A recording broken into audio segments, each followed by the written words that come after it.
Welcome, travelers of the night, on this oh so very eerie Hallows Eve. Enter if you boo! I got you good. I am not sorry, and it will happen again. It is the spooky season after all, as today is Halloween if you're one of the few people to watch this on time, and if not, what are you even doing? But with how horror-themed this month has been, I've been doing a lot of thinking about the supernatural side of the MCU and what I want to see in its future. It's been long rumored that the MCU is going to be expanding that part of the universe in the next Saga, and rightfully so. Horror is so often underutilized in the superhero genre, and it is way long overdue that Marvel embraces it. They've dipped their toes into the genre before with like 2 sequences in Multiverse of Madness, but much more importantly, in shows like Agatha All Along and Werewolf by Night. They are clearly capable of adapting to the spookier side of the genre, so I really can't wait to see what the future has in store. But here's the thing, we are completely in the dark here, and not just in the scary way, but in the sense that we have no clue what Marvel is cooking up post Secret Wars. So I got in my evil laboratory and cobbled together my pitch for what I think the supernatural saga should be. And if they don't use it, I will be putting an ancient curse on the MCU. We may as well kick things off with what we already know is in the pipeline, Blade. Oh, Blade, you oft-forgotten daywalker. Perhaps no project in MCU history has gone through more trouble behind the scenes than this one. Infamously announced at San Diego Comic-Con all the way back in 2019 as the closing reveal of the panel, it has been a bumpy road since then, to say the least. I mean, multiple directors have joined and left the film, every writer in Hollywood has taken a crack at the script, the cast has changed several times, it's changed release dates more times than I can count, he's been added to 2 video games along with having his own announced, appeared as Moon Knight in a zombie show, and we have all lived through multiple lifetimes in the years since. I know things are bleak, especially considering it doesn't even have a release year anymore, yet I think there is still light at the end of the tunnel for Blade. With the MCU heading full steam ahead towards Secret Wars, there's no way for him to comfortably fit into the story they're telling right now, but if Blade releases after Secret Wars, they have a unique opportunity to position him as the linchpin holding together the supernatural side of the universe. Use his solo film to kickstart this new era of storytelling and tell a singular overarching story that culminates in a mini-saga from within the shadows of the MCU. One big complaint about the modern-day MCU is that it lacks focus. That's why I think it's a really good idea to break the universe up into 4 different pieces that are all telling their own stories. You got street level, global, cosmic, and of course, supernatural. Blade can start things off with a bang and lead us into what I'm going to call the Dracula saga of the MCU. Mostly because I can't think of a more creative name, so just pretend that one strikes fear into your heart. It honestly already seems like that's the direction the Blade movie is heading, as the one concrete thing we know about the film is that Mia Goth will star as Lilith. Okay, here's where things get confusing. There are 2 characters named Lilith in Marvel Comics, and both of them inhabit the supernatural space. I don't know whose bright idea that was, but let me try and break it down for you.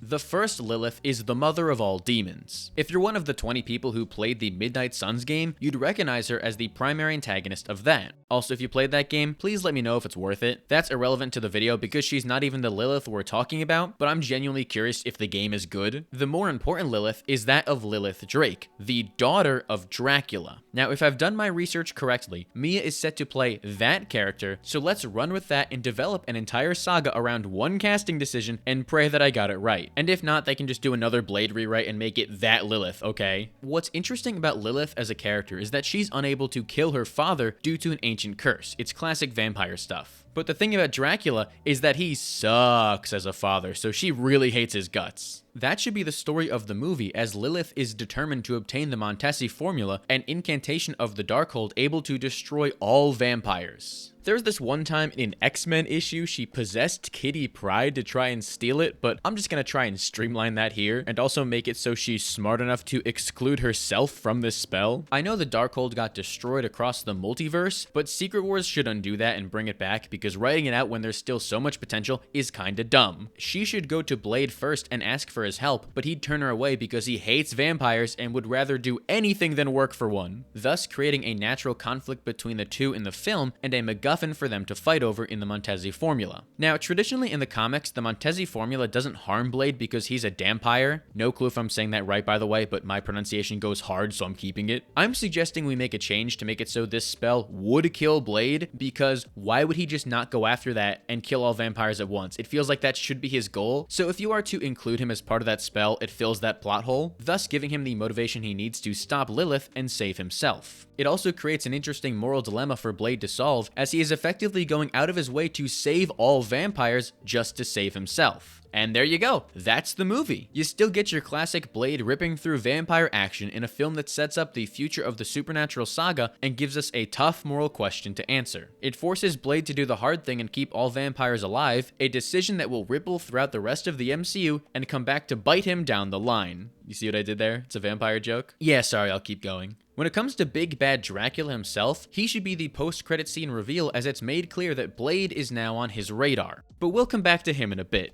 Okay, how about a quick pitch for you, because I think it is way overdue that we get a follow-up to Werewolf by Night. It's genuinely insane to me that Marvel has just refused to make another after how well received that first one was, but in my world, I'm making it a priority. The only difference is that this one should focus on Man-Thing. He may have just been a silly little guy in that first special, but here is the place where we can finally know him better as a character. What I love about Man-Thing, and one of my favorite pieces of lore to randomly drop on people, is that he's actually the guardian of a little place called the Nexus of All Realities. Yeah, so basically the guy who crashed his car into a swamp, got his blood all mixed up with a knockoff super soldier serum and magic, and ended up guarding a cross-dimensional gateway between every known reality in existence and every reality between each reality. Yeah, it is trippy as hell, but that's why I love it. I know the multiverse saga is set to wrap up the use of the multiverse in the MCU, but I think a special presentation focused on the Nexus would be a great epilogue to show how the multiverse has been contained. While the Nexus was somehow created during that car accident in the comics, we can just say here that the presumed universe merger at the end of Secret Wars created this gateway between universes that Man-Thing has decided to guard, considering that it's located right in his swamp, thus acting as this layer of protection between the MCU and the rest of the multiverse, ensuring that nobody sneaks through and cutting them off from alternate realities. As for the plot of this presentation, Marvel has set me up for an easy layup here. The Nexus of All Realities was introduced in Adventure into Fear number 11 and also featured the debut of Jennifer Kale. If that name sounds familiar, she was introduced in Agatha all along, so let's put that puzzle together. In the aforementioned issue, Jennifer and her brother Andy were attempting to perform a ritual in the Florida Everglades and accidentally summoned a ton of nether spawn from the Nexus. Thankfully, Man-Thing was there and managed to burn all those demons to ash as he protected her and the gateway. So I suggest we use that idea as a loose outline and twist it to fit the MCU.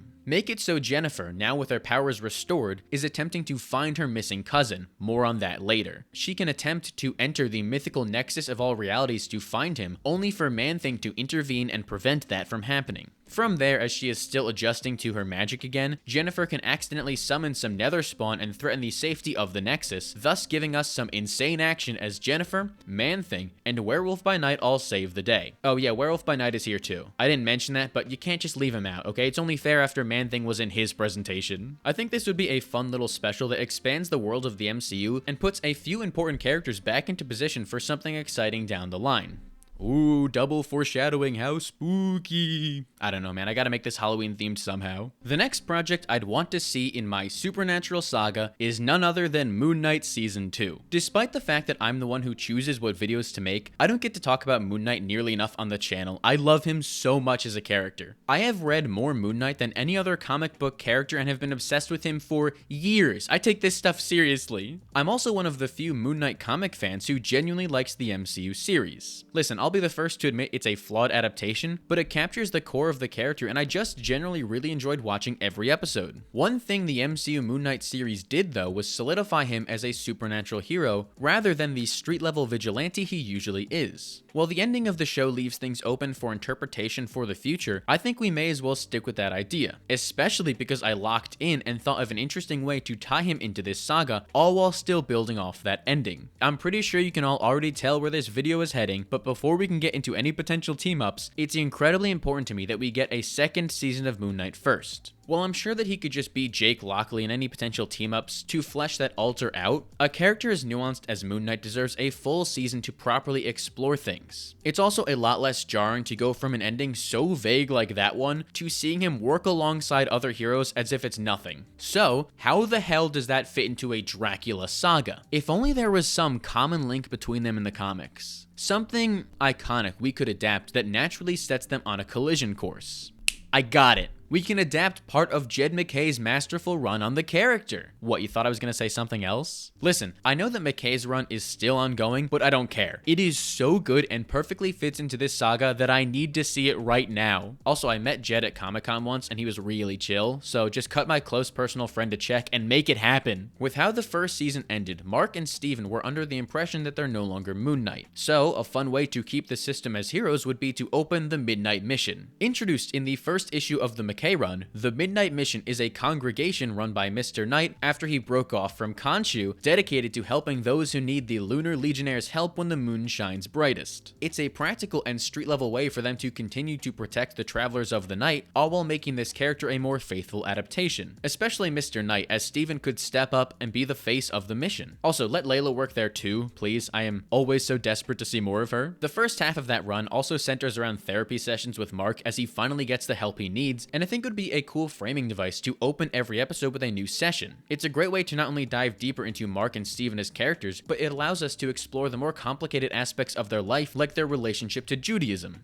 Now, you're probably wondering how this all connects to Dracula, and to that I say, please go read the entire McKay run. Your life will be so much better off because of it. But to give you a more complete idea, a huge part of that story has Moon Knight up against the Structure, a vampiric cult founded by the Tutor, and eventually run by patient zero of the entire vampire race as the first ever vampire, Varney. Most importantly though, the Structure are a real pain in the ass for Moon Knight. So what I'm pitching is that Mark and Steven can settle into their new role at the mission as they take on a Ponzi scheme cult of vampires. And boom, there we go. That is our hook. It brings the character back to the street level, all while keeping him dealing with the supernatural, and is a natural jumping off point from where we left off with Moon Knight. It's especially important though that this series adds Reese Williams to the cast, one of the newest and best Moon Knight supporting characters. Reese was actually a victim of the Structure and turned into a vampire against her will. Mark gave her a second chance and a new purpose working at the mission alongside him. She is a great character in her own right and acts as a huge step forward for Mark as he opens himself up to the idea of working alongside other people again. Reese should be the key to all of this, as this season explores whether monsters like vampires should be considered human or not. Add some depth to these mindless monsters and show that maybe it's misguided to want them gone as Mark and Steven get to know one. You could even take that a step further and introduce other supporting characters like Soldier, a former Hydra agent given redemption through the mission, whose life is saved as he turns into a vampire to really try and show the benefits of it, mirroring the way Mark took his deal with Khonshu to save his own life. And that is where Jake and Khonshu come back in. Don't think I forgot about them, okay? I have put a lot of thought into this. Whole thing probably could have been its own video, honestly, but we're already here. I can't stress enough how much Khonshu absolutely hates vampires. That withering bird skeleton cannot stand them. They can only attack their victims at night, and that is his domain. The entire existence of vampires is an insult to his power as they assault the travelers he is supposed to protect. While Mark and Steven are learning to protect these vampires, Khonshu and Jake can represent the other half of this argument. It creates the thesis of the series and a ton of drama as one of the other alters is actively trying to undo all their hard work. I just really hope they establish that Jake is not some evil alter. That is a very harmful stereotype towards people with dissociative identity disorder and would be character assassination for Jake Lockley. He's supposed to be the personable everyman on the streets and someone who you can't help but smile a little bit more when they're around. Reinforce the idea that Jake is the protector of the system and took this deal to make sure that Mark and Steven stayed safe. Lean into how manipulative Khonshu is, and over the course of the season, Jake can be rescued from his talons as they finally seal Khonshu away for good. At least for now, that is. Khonshu pretty much always comes back. But you could honestly even give Khonshu a character arc this season too, as he sees the benefit of vampires when one is directly helping his fist. A season like that centered around vampirism would position Moon Knight as one of the most important characters in this saga,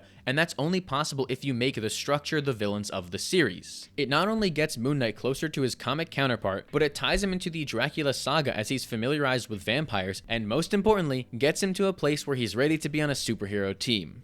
On that note, I think you know what comes next. It's time for a Midnight Suns movie to finally tie all of this together. The only thing is, I need it to be called Rise of the Midnight Suns. I will not accept anything else. It's not going to adapt the event of the same name. That one has the other Lilith involved, but I honestly just really like the title enough that I'm willing to make things needlessly confusing. Despite how little Marvel has dove into the supernatural, we have had more than enough characters introduced to make this team up work. They've done a great job sprinkling them in throughout the multiverse saga, so the hard hard part was already done ahead of time for me. So with all that being said, here is my ideal roster for our first Midnight Suns film. The team should be assembled by Wong. There's really no other choice, as he's basically been the connective tissue of the multiverse saga, and it feels like a no-brainer to give him some time to shine. I know some people will want to see Doctor Strange in the role, but just be patient. I got a way to write him out of this later on. Wong is the rightful Sorcerer Supreme anyways, and a character long overdue for some depth. I really want to see Wong deal with the pressure of being the Sorcerer Supreme, as he has nobody else to rely on and has to be the one giving orders among this new threat. Then we have our lead for the film, Blade. Obviously he's going to be part of the team. You all saw this part coming. Same with someone like Moon Knight. Now that he's ready to work with other people, it just makes sense to make him a Midnight Sun.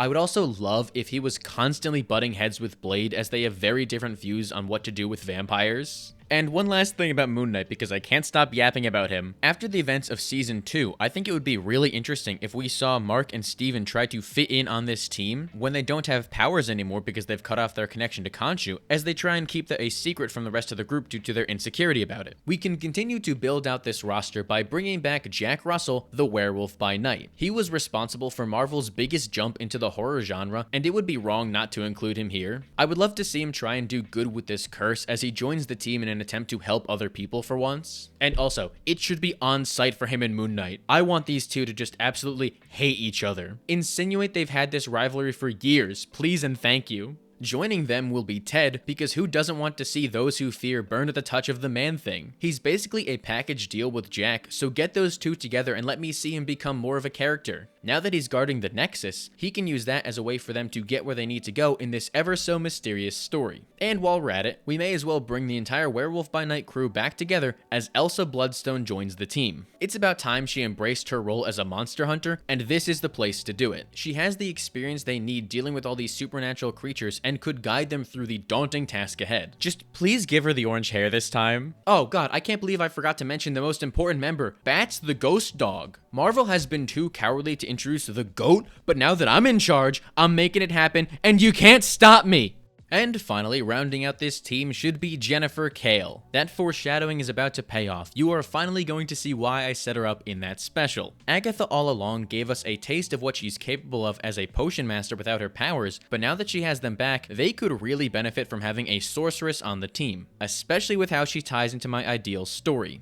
My favorite Midnight Suns comic isn't even really one at all, as it was meant to relaunch the team before Marvel pulled the plug for some stupid reason, that being Damnation. This story is all about how these powerful supernatural characters come together to stop none other than Mephisto. I know I said that this is the Dracula saga, but it's important to have a movie where the team comes together that doesn't involve the Count quite yet. Think of it like how the Avengers fought Loki before Thanos. Plus, now that Ironheart introduced him into the MCU after so many years of theories, Eric Voss can finally rest and we can reap the rewards. The Damnation comic has Mephisto taking control of Las Vegas and turning it into a hellscape casino, torturing everyone trapped inside of it and stealing their souls. It's then up to the Midnight Suns to stop Mephisto from corrupting more of the innocent and deny him from expanding this empire of sin. In the comic, Doctor Strange is one of the first responders and arrives to try and stop Mephisto by beating him in a game of blackjack, but gets caught cheating and Mephisto does not appreciate that, trapping his soul in hell. That is where Wong can come in and step up in his absence as he puts together a team of heroes familiar with the supernatural. Thor Ragnarok established the fact that the Sorcerer Supreme keeps track of dangerous threats on this world, so it would make sense that Wong has an understanding of who these characters are and what they can offer to the team. You can even have Jennifer Kale be the one to approach Wong first and explain that Mephisto has her cousin hostage and is using his power to run this operation. What I mean by that is I want to see this movie reintroduce Ghost Rider to the MCU. Yeah, those two are cousins, by the way. I had no clue about that until researching this video. And the reason I say reintroduce Ghost Rider is because Agents of S.H.I.E.L.D. featured both Robbie Reyes and a brief Johnny Blaze cameo, so I want to keep that show canon. The Midnight Suns can all come together to save Johnny Blaze from hell, stop Mephisto, and form a bond as the MCU's newest supernatural superhero team.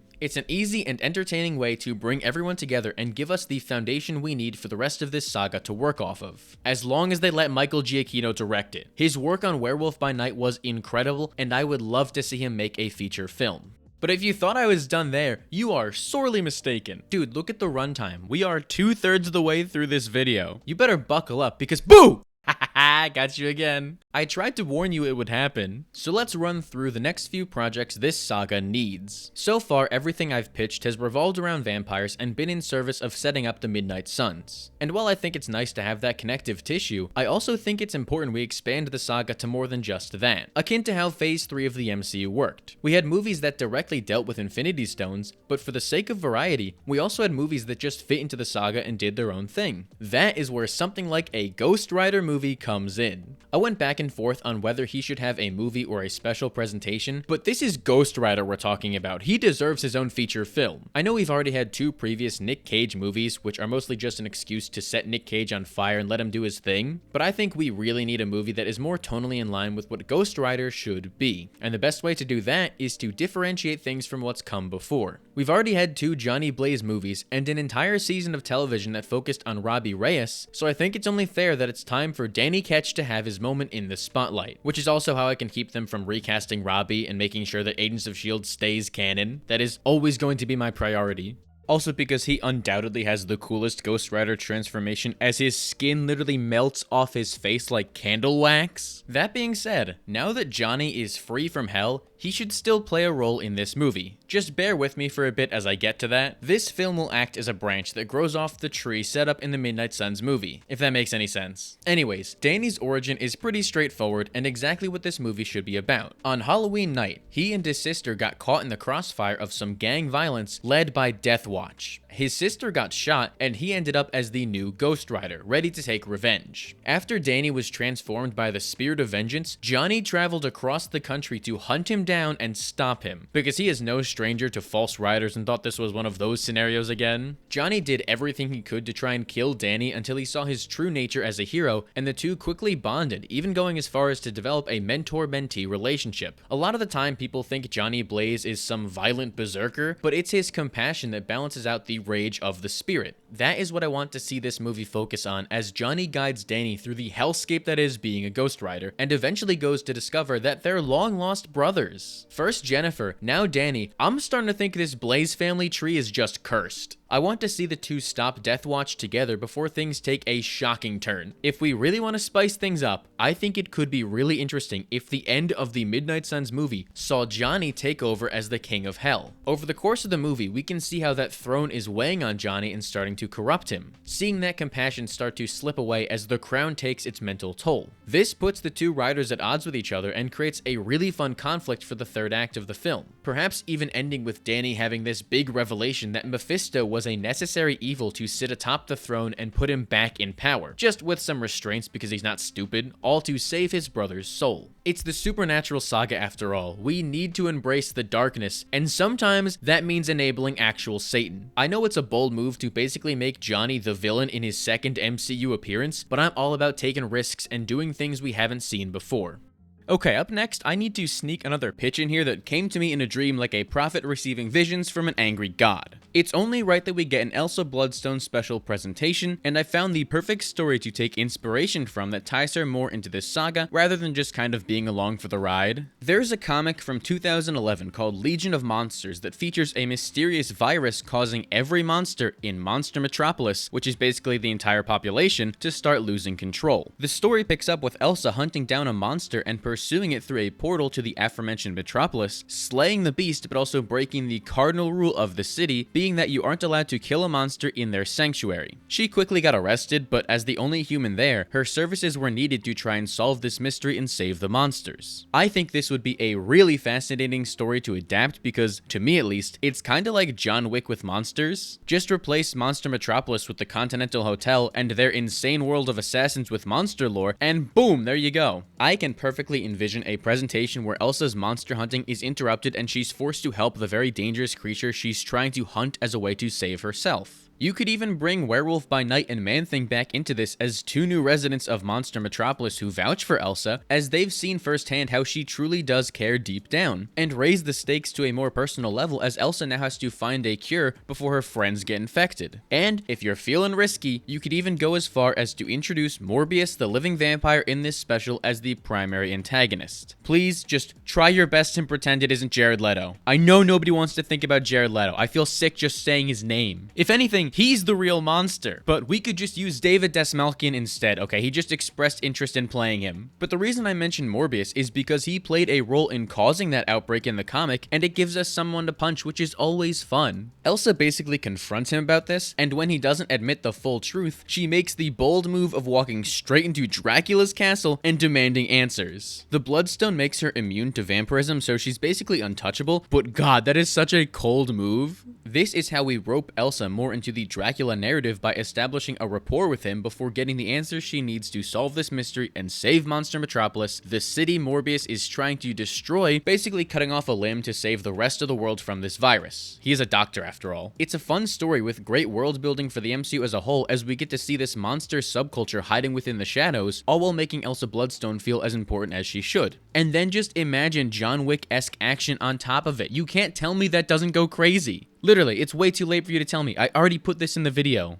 Alright, I know this next one is an insane thing to ask, but the next project in this saga should be a Blade sequel. I know, this could set me back 6 years. But the thing is, I've already got a story pitch for them. They can just work off of this, and then we can continue to consistently see Blade. For how long they've made us wait for that first movie alone, we deserve a sequel after a reasonable amount of time, man. It's also important to give Blade another movie right now because he's effectively the main character of this saga. And let's be real, Mahershala ain't getting any younger, so we gotta make the most of his talents while we still can. I envision this film as one that not only dives deep into the Blade mythos, but helps to set us up for the big climax of the saga. That means that Dracula himself should be the villain of the sequel. He teased that he wanted Blade dead at the end of that first movie, and I'm not making you wait long to see it. Odds are, if you are to pick up a comic involving Blade, there's a 50% chance you're gonna see him fighting Dracula. They are constantly at each other's throats, so it is a necessity that we establish this rivalry ahead of the team-up. I would say the other 49% sees Blade fighting the other villain I want in this film, Deacon Frost. Then the last 1% is a character I just could not tell you the name of, and probably only had one appearance. I know my first Blade movie skipped the origin, but he was created thanks to Frost. He feasted on Eric's mother as she was giving birth, thus turning him into a vampire. That's the first time I called Blade Eric this whole video. It feels really weird. But not only did Frost turn Blade into a vampire, he also turned Hannibal King into one, the man I want to see introduced as a supporting character in the film. Please not played by Ryan Reynolds. That character is unrecognizable from the vampiric private investigator he's supposed to be. At the start, Blade and King have this uneasy alliance together, and it would be a lot of fun to watch them team up and work together to try and kill Dracula for good. It's also a direct way to show how Blade has grown after the events of the first movie, as he's now willing to work alongside a vampire to accomplish this common goal. I honestly think it would be sick to open the movie up mid-fight between Dracula and Blade, only for the Count to escape and realize that he's going to need a lot more power if he wants to stop the Daywalker. He could send Deacon Frost after him in the meantime, all while Big Vlad Dracula is trying to level up. I think his goal for the film should be that of completing the Ritual of Ascendance, a process that would grant him insane power levels and also just make him really huge for some reason. I also think it would be cool if Deacon Frost and Dracula had this contentious relationship together, because sometimes Frost is trying to usurp Dracula and take his position as the Lord of Vampires, so I think it would flesh both characters out to play into that power struggle in this movie. It's then up to Blade and King to deal with Frost and track down Dracula before he becomes unstoppable. Personally, I would have this movie end with Blade killing Deacon Frost and getting his revenge, but that hyper focus on vengeance allows for Dracula to become all-powerful and set things in motion for our big final clash. Only for a post-credit scene to reveal that Dracula's little ritual didn't just make him a god, but it also resurrected Varney, the first vampire.